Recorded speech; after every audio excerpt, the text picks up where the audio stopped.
सरसों की बुआई का समय चल रहा है और उन्नत से उन्नत अच्छी से अच्छी वैरायटी हम सरसों की बोना तो चाहते हैं, लेकिन अगर हमें उसकी डिटेल में जानकारी नहीं है, कितने दिनों में ये पकेगी, अगेती सरसों है, पिछेती है, किस समय पर इसकी बुआई करनी है, कितने पानी इसमें लगेंगे, और जैसे कि हाइब्रिड वैरायटियाँ आजकल आती हैं तो इनमें क्या इसको स्पेशल खाद चाहिए, क्या इसको कुछ अलग डोज देनी है, कितना बीज इसका हमें पर एकड़ में डालना है, बुवाई के समय क्या कोई अलग से खाद डालना ज़रूरी है या पहली सिंचाई के समय हमें कोई खाद देना होगा, तभी इसका अच्छा उत्पादन हमें मिल पाएगा।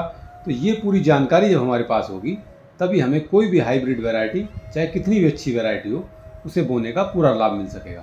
तो आज की इस वीडियो में हम बात करेंगे जो पायनियर 45S46 के नाम से एक सरसों वैरायटी आती है, क्योंकि जो पायनियर कंपनी है ये काफ़ी पुरानी और भरोसेमंद कंपनी है। जैसा कि हमने अपनी दुकान से भी जो सरसों का बीज बेचा है, इसमें भी हमने जो लोगों से रिव्यू लिए हैं तो उसमें भी सबसे ज़्यादा होन जो हुई है 45S46 पायनियर की हुई है, और हमने खुद भी इसकी बुआई करके देखी है।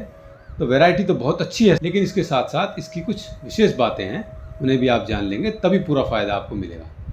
जैसे ये पायनियर 45S46 जो सरसों की वैरायटी है, ये हाइब्रिड वैरायटी है, तो इसमें शाखाएँ काफ़ी निकलती हैं, इसमें फुटाव काफ़ी रहता है। तो इसका बीज हमें बहुत ज़्यादा नहीं डालना, इसका बीज सिर्फ 1 किलो प्रति एकड़ के हिसाब से ही हमें डालना है। और जैसा कि मैंने बताया हाइब्रिड वैरायटी है, तो इसकी रोग प्रतिरोधक क्षमता भी अच्छी है। इसमें जो थोड़े बहुत जाड़े पाले या कोहरे का कोई असर नहीं होता। इसके साथ साथ तना गलन की समस्या जो होती है वो भी इसमें बहुत कम आती है।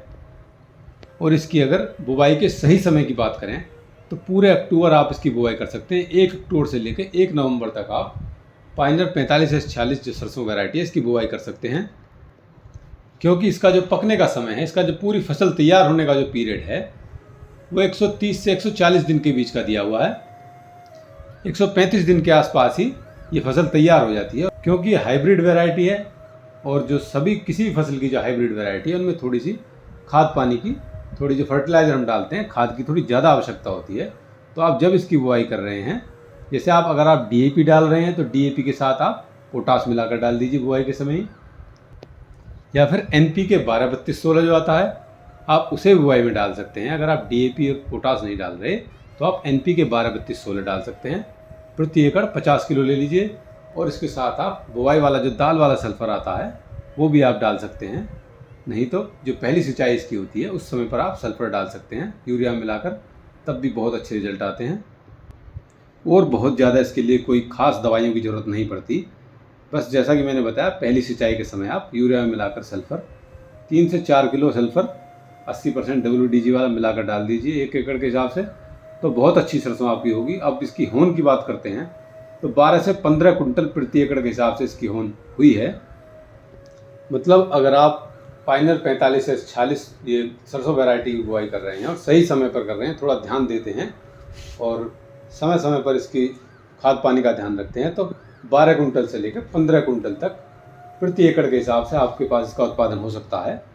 कुछ बातें जो उत्पादन की हैं वो मौसम पर भी डिपेंड करती हैं, प्रकृति के अनुसार ही उत्पादन बढ़ता घटता है। कुछ ये भी होता है, कुछ अपना जो फसल का देख रेख होती है वो भी बहुत ज़रूरी है, सही समय पर खाद पानी भी है, लेकिन उसके साथ साथ ज़रूरी है कि मौसम भी ठीक रहे। तो इसकी 12 से 15 क्विंटल प्रति एकड़ के हिसाब से पैदावार मिल सकती है, जो कि कम नहीं होती। जो 12-13 कुंटल भी प्रति एकड़ के हिसाब से सरसों हमारी निकल जाती है तो काफ़ी रहती है। सरसों की इस किस्म के लिए ज़रूरी नहीं है कि कोई आप स्पेशल मिट्टी है उसी में आप इसकी बुआई करेंगे। जैसे कि हल्की मिट्टी है या फिर जो चिकनी मिट्टी होती है, ज़्यादा भारी मिट्टी में इसकी अच्छा उत्पादन होगा।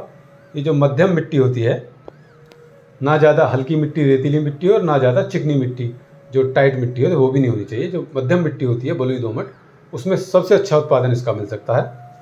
क्योंकि ये सरसों की एक हाइब्रिड वैरायटी है, तो इसमें आप जितनी ज़्यादा माइक्रोन्यूट्रेंट देंगे या उपजाऊ मिट्टी में इसको बोएंगे उतना ज़्यादा अच्छा उत्पादन होगा। तो पायनियर 45S46 जो ये सरसों की वैरायटी है, ये मेरी नज़र में तो सबसे अच्छी वैरायटी है। और अगर आपने इसको बोया है, अच्छा उत्पादन हुआ है या अच्छा नहीं हुआ है, और अगर आपकी नज़र में कोई और अच्छी वैरायटी है तो उसके लिए आप कमेंट करके बता सकते हैं, जिसका उत्पादन आपने लिया हो और बहुत अच्छा उत्पादन हुआ हो। और जानकारी अच्छी लगी हो तो इसको लाइक कीजिए, चैनल को सब्सक्राइब कीजिए। इसी प्रकार की इन्फॉर्मेटिव वीडियोस देखने के लिए चैनल पर बने रहें।